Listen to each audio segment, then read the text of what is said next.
కావాలి. ప్రాణిని ప్రాణిగా ప్రాణముతోనే ఉంచాలి. ప్రాణులు అంతా సుఖశాంతుల జీవించాలి. ప్రాణిని ప్రాణిగా ప్రాణముతోనే ఉంచాలి. ప్రాణులు అంతా సుఖశాంతుల జీవించాలి. మాంసాహారం మానే రోజు రావాలి. మానవులంతా శాకాహారులు కావాలి. క్రిమికీటక జన్మలు దాటి పశువానర జన్మలు గడవగా పరిణామ క్రమమున నీవు మనుజునిగా మారితివి. క్రిమికీటక జన్మలు దాటి పశువానర జన్మలు గడవగా పరిణామ క్రమమున నీవు మనుజునిగా మారితివి. శ్రేష్టమైన జన్మను నీవు శుద్ధముగా ఉండనీయక అపవిత్రము చేసి కొనుట పాడిగాదు తెలియండి. మాంసాహారం మానే రోజు రావాలి. మానవులంతా శాకాహారులు కావాలి.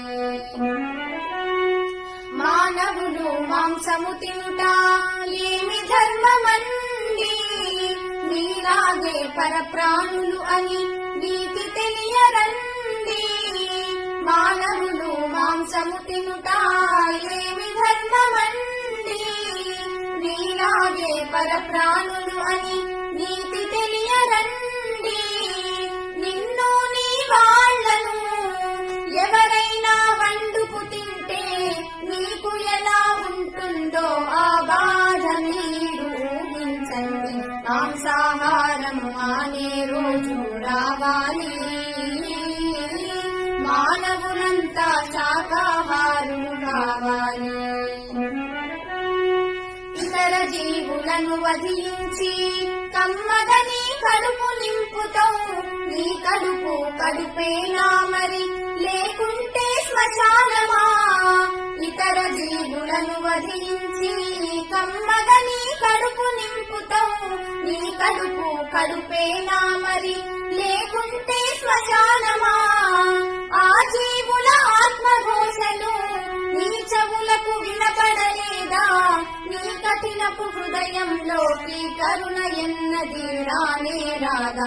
మాంసాహారం మానే రోజు రావాలి. మానవులంతా శాకాహారులు కావాలి. పండుగ పబ్బాలకు నీవు ముందుగా బలులంటావు. బలి చేసిన కలలను కూడా విందుగా భోంచేస్తావు. పండుగ పబ్బాలకు నీవు ముందుగా బలులంటావు. బలి చేసిన కలలను కూడా విందుగా భోంచేస్తావు. బలులు రక్త తర్పణాలతో బ్రహ్మమునకు ఏ పని లేదు. ఆత్మశుద్ధి చేసుకుంటే అంతే చాలు వినరండి. మాంసాహారం మానే రోజు రావాలి. మానవులంతా శాకాహారులు కావాలి. ప్రాణిని ప్రాణిగా ప్రాణముతోనే ఉంచాలి. ప్రాణులు అంతా సుఖశాంతుల జీవించాలి. ప్రాణిని ప్రాణిగా ప్రాణముతోనే ఉంచాలి. ప్రాణులు అంతా సుఖశాంతుల జీవించాలి. మాంసాహారం మానే రోజు రావాలి. మానవులంతా శాకాహారులు కావాలి. మానవులంతా శాకాహారులు కావాలి. మానవులంతా శాకాహారులు కావాలి.